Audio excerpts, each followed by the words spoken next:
കമലി പറഞ്ഞതുപോലെ ഓരോരുത്തരുടെയും വാക്കുകൾ കേൾക്കുമ്പോൾ സങ്കടം തോന്നുന്നുണ്ട്. പക്ഷേ ആദ്യം തന്നെ പറയാം, അതിജീവനത്തിൻ്റെ ദിവസങ്ങൾ ആ മനുഷ്യരെ സംബന്ധിച്ച് ഒറ്റ നിമിഷം കൊണ്ട് എല്ലാം നഷ്ടപ്പെട്ട കുറേ മനുഷ്യരാണ്. നമുക്കറിയാം, ശരിയാണ്.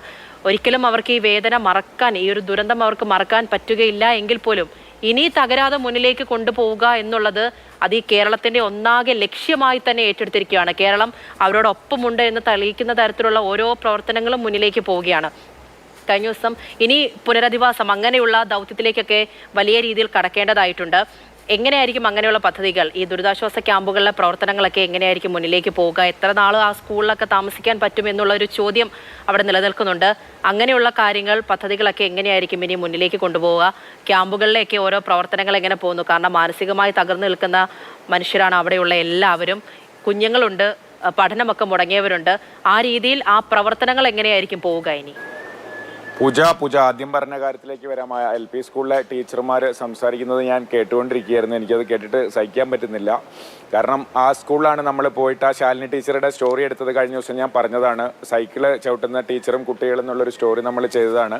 ഇന്നലെ രാത്രി ഞാൻ ശാലിനി ടീച്ചറോട് സംസാരിച്ചിരുന്നു. പക്ഷേ അവർക്ക് ഒന്നും സംസാരിക്കാൻ പറ്റിയൊരു മാനസികാവസ്ഥയിലല്ല എന്നാണ് അവരെന്നോട് പറഞ്ഞത്. അവർ ദിവസവും ക്യാമ്പിൽ പുലർച്ചെ വരുന്നുണ്ട്, രാത്രി വരെ ക്യാമ്പിലാണ്. ഈ പറഞ്ഞ പോലെ അവരിപ്പം മാറിപ്പോയി, മീനങ്ങാടി സ്കൂളിലേക്ക് മാറിപ്പോയി. അപ്പോൾ അതുവരെ അവർ 4ാം ക്ലാസ്സിലെ ക്ലാസ് ടീച്ചറായിരുന്നു. അവിടെ ആ ക്ലാസ്സിലെ കുട്ടികളെയാണ് ഏറ്റവും കൂടുതൽ കാണാതായിട്ടുള്ളത്. അപ്പോൾ അത് ഇന്നലെ അവർ പറഞ്ഞു. അത് കഴിഞ്ഞിട്ടാണ് ഇപ്പം മധുവേട്ടൻ ചെയ്ത ടീച്ചർമാർ സംസാരിക്കുന്നത് ഞാൻ കേട്ടത്. അപ്പോൾ അത് കേട്ട് വിഷമിച്ചിരിക്കുകയായിരുന്നു അപ്പുറത്ത്. ഈ പുനരധിവാസത്തെക്കുറിച്ച് പറയുകയാണെങ്കിൽ, ഈ ക്യാമ്പിൽ എത്ര കാലം തുടരാൻ പറ്റും എന്നുള്ളൊരു പ്രശ്നമുണ്ട്. പ്രത്യേകിച്ച് ഈ സ്കൂളുകളിൽ എത്ര കാലം ഈ ആളുകൾക്കൊക്കെ തുടരാൻ പറ്റും? കാരണം ആ സ്കൂളുകൾ പ്രവർത്തിക്കേണ്ടതുണ്ട്, അല്ലെങ്കിൽ മറ്റ് സ്ഥാപനങ്ങളിലൊക്കെ ഇങ്ങനെ ക്യാമ്പ് ഒരു അനന്തമായി കൊണ്ടുപോകാൻ പറ്റില്ല.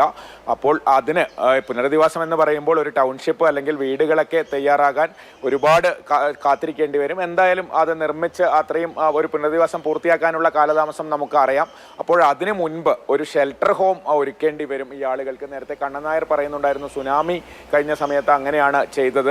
ആദ്യം ഒരു ഷെൽട്ടർ ഹോം ഉണ്ടാക്കി, അവിടെ ആളുകൾക്ക് കുറച്ചുകൂടി സൗകര്യത്തിൽ, ക്യാമ്പിനേക്കാളൊക്കെ സൗകര്യത്തിൽ താമസിക്കാൻ പറ്റുന്ന രീതിയിൽ ഷെൽട്ടർ ഹോമുകൾ ഉണ്ടാക്കി. അത് കഴിഞ്ഞ് വീടുകൾ തയ്യാറാകുമ്പോൾ അവിടേക്ക് മാറ്റി താമസിപ്പിക്കുന്ന ഒരു രീതിയാണ് സുനാമിയുടെ സമയത്ത് പിന്തുടർന്നത് എന്ന് പറയുന്നുണ്ടായിരുന്നു. അതുപോലെ ഒരു ഷെൽട്ടർ ഹോം, കുറേ പേർക്ക് താമസിക്കാവുന്ന ഒരു ഷെൽട്ടർ ഹോം ഉണ്ടാക്കേണ്ട ഒരു ആവശ്യം ഇവിടെയും വരും. മാത്രമല്ല അത് പിന്നീട് നമുക്ക് താൽക്കാലിക ക്യാമ്പുകളായിട്ടൊക്കെ, അല്ലെങ്കിൽ ആ സമയത്ത് പ്രകൃതി ദുരന്തങ്ങൾ വരുമ്പോൾ ആളുകളെ മാറ്റിപ്പാർപ്പിക്കാനൊക്കെ പിന്നീടും ഉപയോഗിക്കാവുന്ന രീതിയിൽ ഷെൽട്ടർ ഹോമുകൾ ഉണ്ടാക്കേണ്ടി വരും. മറ്റൊന്ന് ഈ കൗൺസിലിംഗ് ഉൾപ്പെടെയുള്ള കാര്യങ്ങളാണ്. ആരോഗ്യവകുപ്പ് ചെയ്യേണ്ട ഒരുപാട് കാര്യങ്ങളുണ്ട്. ഈ ആളുകൾക്ക് കൗൺസിലിംഗ് കൊടുക്കണം. പ്രത്യേകിച്ച് കുട്ടികളുടെ കാര്യം, ഇന്നലെ ആരോഗ്യവകുപ്പിലെ ചിലരുമായിട്ടൊക്കെ സംസാരിക്കുമ്പോൾ ഈ കുട്ടികളുടെ കാര്യം എടുത്തു പറയുന്നുണ്ടായിരുന്നു.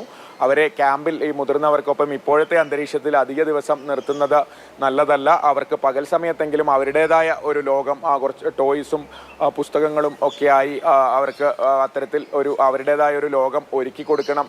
അതിൻ്റെ ആവശ്യകത പറയുന്നുണ്ടായിരുന്നു. അതൊക്കെ ചെയ്യേണ്ടതുണ്ട്. ഇനി മുന്നോട്ടുള്ള കാര്യങ്ങളാണ് നമ്മൾ കൂടുതൽ ചിന്തിക്കേണ്ടത്. ഈ ദുരന്തത്തിൽ നിന്ന് കരകയറിയവർ, ഉറ്റവരെ നഷ്ടപ്പെട്ടവരുണ്ട്, അതിൽ കുട്ടികളുണ്ട്, മുതിർന്നവർക്ക് മക്കളെ നഷ്ടപ്പെട്ടിട്ടുണ്ട്. അങ്ങനെ ഒരുപാട് ആളുകളുണ്ട്. അവരുടെ മുന്നോട്ടുള്ള ജീവിതം, അതിനെ നമ്മൾ എങ്ങനെ സപ്പോർട്ട് ചെയ്യുന്നു, ഗവൺമെൻറ് എങ്ങനെ സപ്പോർട്ട് ചെയ്യുന്നു, സമൂഹം എങ്ങനെ സപ്പോർട്ട് ചെയ്യുന്നു, അത് ഒക്കെയാണ് ഇനി ഏറ്റവും പ്രധാനപ്പെട്ട ചർച്ചകൾ നടക്കേണ്ടത്. ആ രീതിയിൽ വളരെ ഇനിയും മുന്നോട്ട് ഉള്ള കാര്യങ്ങളാണ് ഇനി കൂടുതൽ ചർച്ചയാകേണ്ടത്. തീർച്ചയായും കമൽ, മുന്നിലേക്കുള്ള കാര്യങ്ങൾ ചിന്തിക്കേണ്ട ഒരു സമയമാണ്. അതുമായി ബന്ധപ്പെട്ടുള്ള പദ്ധതികളെല്ലാം തന്നെ മുന്നിലേക്ക് പോകുന്നുണ്ട്. അപ്പോൾ